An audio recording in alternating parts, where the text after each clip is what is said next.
talk about the defense. I don't know. Talk about the interior, I guess. Obviously, Bear Alexander's hitting the portal. Do we have anybody to replace him? Yes, we do. And we saw that Saturday. Well, I agree. Jordan Hall is a real deal. Yeah. A lot bigger than I expected, too. Again, it's hard to see because, you know, with watching live, it's hard to see if guys are hitting assignments. A lot of the defenses, you know, you have to plug this hole, you got to fill this gap. You know, you need to take on two blockers. Jordan Hall clearly made two awesome plays, and they were both awesome because he predicted the pass in time to get his hands up to knock those balls down. It wasn't reactive. They were incomplete. You know, I mean, it was predicted. He saw that quarterback was about to line, got his big old paws up, knocked those balls down. You know, those tip picks, I mean, I would say, especially in the Kirby Smart era, we probably had more interceptions off tip passes than we have just the organic interceptions, if you will, you know. Yeah, I mean, those kinds of plays completely change games, you know. Yeah, that's a multi-factor. Yeah. I mean, and on the flip side, the other guy, Christian Miller blew two plays up in the backfield. Mm-hmm. I mean, these are the people that are going to replace that, you know, what Bear Alexander brought. Yeah, and look, Bear's a good player, yada, yada, yada. Was Bear losing reps at practice? Was Bear maybe kind of going to be, I don't want to say buried in the depth chart, but like, was Bear upset because there's enough talent in Georgia that he wasn't getting the amount of reps and snaps that he wanted to get?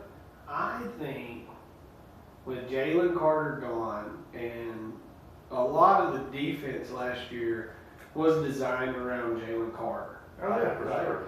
And I think maybe in Bear's head, he thought he was just going to step into that, and the defense is going to evolve around him. Yeah. Mm-hmm. But really, on a team like University of Georgia, you have to be, you know, a god like Carter was to have that opportunity.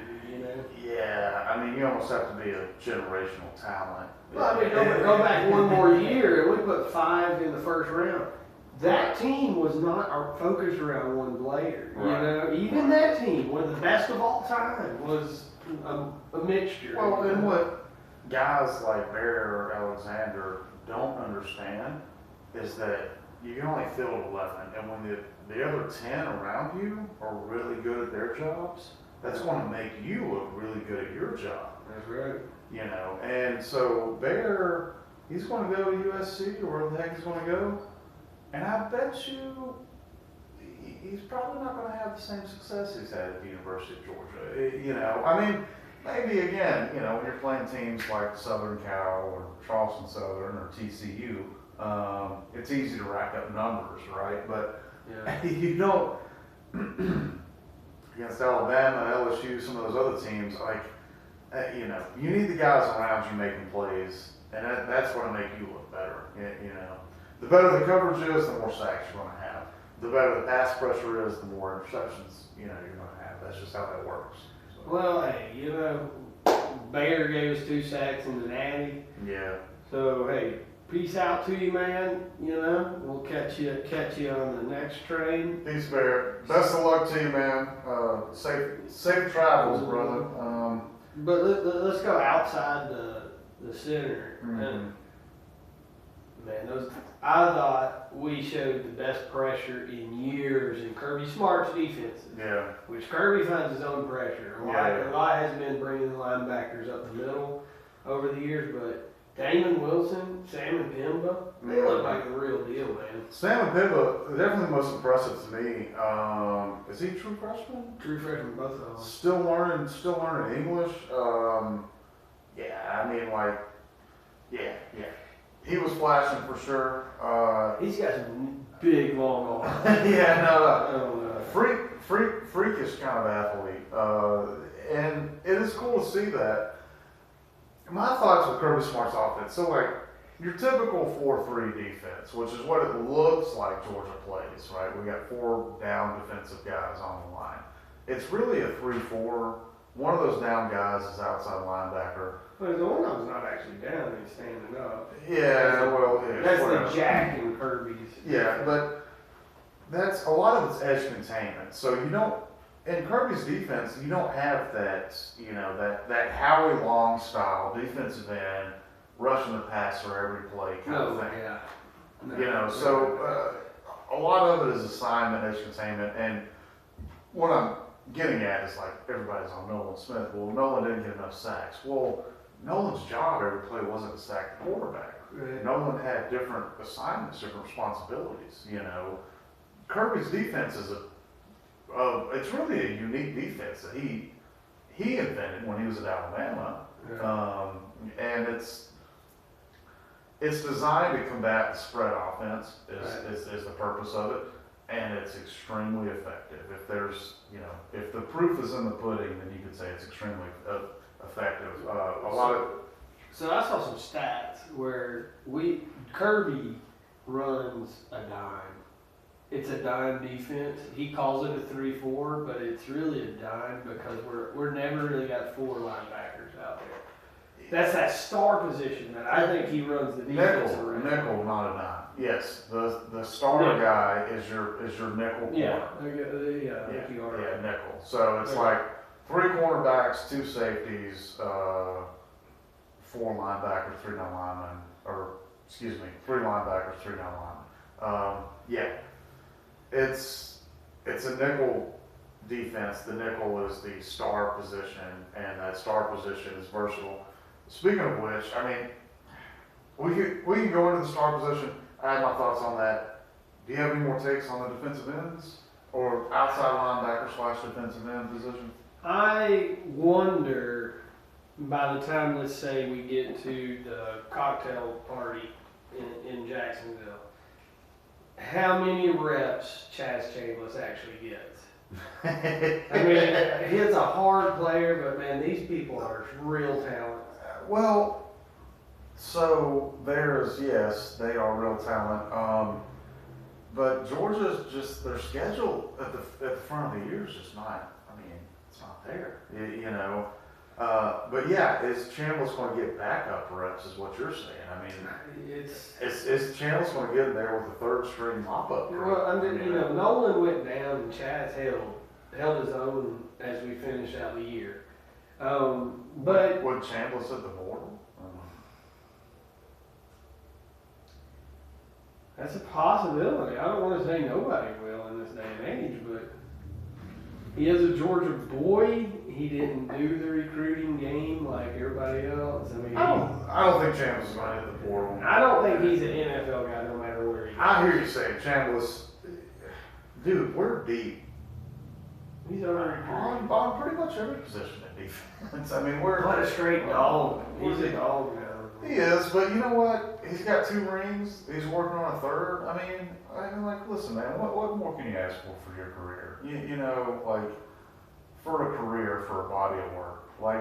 Is Chambliss an NFL guy? No, I don't think so. Well, then he's probably going to stay in Georgia and just have another piece of hardware to hang his hat on, and I don't know. So I feel like he's one of those tweeners that when they, the game progressed out of the fullback era, that was him. He found a position on the edge, setting the edge. Right. But I do believe he would have been the fullback in the past. Sure. And listen, we can both agree Chambliss is a good football player. He can be my fullback. Chambliss is a good football player. He can be my end. But if you want to play on the best team in the nation, you got to be great. You got to help get the ring. But let's don't forget why Chambliss got on the field last year, and it was due to injuries and stuff. And that's also a part of football. People are going to go down. People are going to get hurt. That's true. Things are going to happen. If you hang in there long enough, you'll get your shot. So All right. Last guy I want to bring up on the D line is Tyrion Ingram Dawkins. Mm-hmm. I'm ready for that guy to play on Saturdays. I Yeah. don't know what it's been. Kirby came out and said maybe it's practice. He's not a practice player. Mm-hmm. You know, in Athens, he who practiced hard gets to play. Yeah, yeah. And maybe there were reports that he wasn't quite practicing hard. Mm-hmm. Whatever the issue is, that guy is a real talent. Mm-hmm. And he was the one that was going to kill Gunner Saturday. Yeah. Okay, I mean, he would have had a game-changing sack Saturday. Right. You know, if it was a game. And so I still am intrigued with what he can bring. Mm-hmm. It's just, how do we get him there? How do you get him to practice harder? You know, if that's what it is. Yeah. Obviously, all we can do is speculate. Yeah. You know, I think Kirby does a trial by fire, and I think that the reason that, you know, he makes practices hard to see who's going to perform in practice, and that's who's going to put in the game, because sometimes the games are easy, but, you know, in clutch situations, and I'll just reference my man Stetson Bennett. I mean, the bigger the situation, the better he seemed to perform, and Right. that's documented. And if you look at his career, there's just a level of tenacity, working his butt off in practice, you know, forged by fire, so to speak, right? Yeah. So if you're forged by fire in practice and you go through those steps, when it matters the most in the biggest games, you perform. Right. So if Dawkins doesn't want to, you know, walk on those coals, you know, then how do I know when it's late in the fourth and Ohio State's up 7 and we need to play from our defense? How do I know he's not going to sit that one out? Right. You know. Well, Kirby brings up that he uses the word trust, and that is, you just described what the trust is on the game, you know? Yeah, I mean, Well, that was my last shout out on the defensive line. yeah. Anybody you had that we didn't cover? Nah, I mean, to me, defensive lineman, obviously I'm giving, you know, my defensive line game balls going to Hall.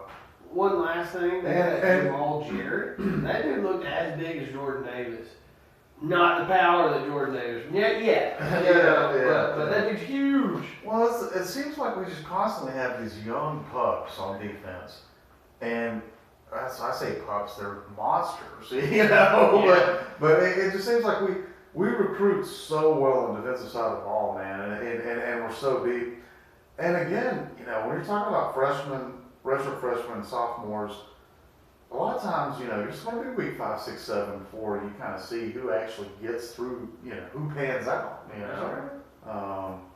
This has only been 15 practices. Right. I mean, there's a lot of guys, you know, the defense was young last year. It's even younger this year. It's crazy. I don't know. Let's move on. Where we at time was 13. Linebackers. We'll talk outside, inside together. Linebackers. Okay. Didn't get to see who was out. Smile Undone didn't play. I think he had a toe issue. Everybody knows he's good. You know, there's no question with our inside too. There's no question who the starters are. You know, it's the same guys that played last year. I didn't see Ryan Davis play. I don't know if he was hurt. Jalen Walker was hurt, and Smile Mondon. Mm-hmm. So, I mean, those are 3. If you go back to recruiting, Kind of your top guys. well, not even that. I mean, the whole inside linebacker room is insane.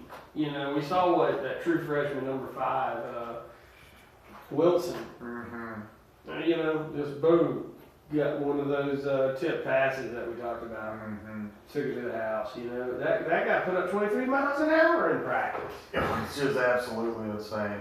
and he's like 4 string. Our middle linebacker room is deeper than our tight end room, which is truly unbelievable. What? And Truly unbelievable. number 18, Xavier Sori stepped in for Smile Monoman, and I thought he looked great.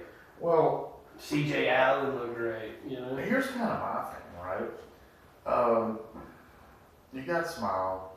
Who complimented Smile last year? Who was it? JDJ. Yeah, JDJ. You got Smile on JDJ. Do we even need them the first 8 games of the year? I mean, why get your guys hurt, right? Like, with Georgia's schedule, we ought to be playing our starters the first quarter. The second quarter, let's go with the second string, right? The third quarter, we can bump it on down to the third string and finish the game out that way. And develop our young guys. Here's my thing. If we're like last year, and we go up to Missouri, and we find ourselves in a little bit of a dogfight in the fourth quarter, I want those guys ready. Well, that's what I'm saying. I mean, Smile London, Jermaine Johnson. I want to practice. I want them played. I want them tried and true. Right. But they will be. But they only need a quarter, a week of game time. You know, go in there, get busy for a quarter and a half, and then let's get those guys off the field, you know. If they're the clear number ones on the team. Well, I mean, Kirby agrees with you. We rotated. Well, I mean, that's another thing. If you're fourth string in Georgia, you get on the field, you're a starter, right? And I agree with that. I mean, listen, like that's the third string of Georgia. They're 4 and 5 star guys. You know what I mean? Like they're big deals. They're badass football players. The depth at middle linebacker is incredible. I guess Georgia, instead of just having kind of maybe 2 rotations, we're going to have 3 at the middle linebacker position. You know, I don't know. There has to be portal entries. I would think so too. We're so deep at middle linebacker. I would think the guys are going to have. And I think it's that middle class, the EJ Lightsies, the CJ Allens that look good, Xavier Story, Ryan Davis.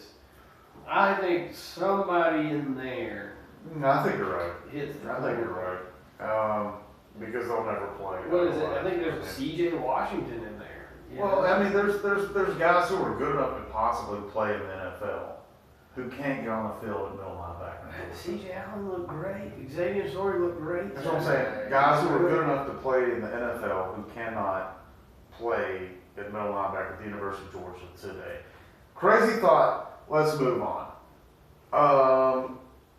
Or do you have something else? Well, just to piggyback off of that, starting middle linebacker for Alabama was our backup. Yeah. This upcoming year.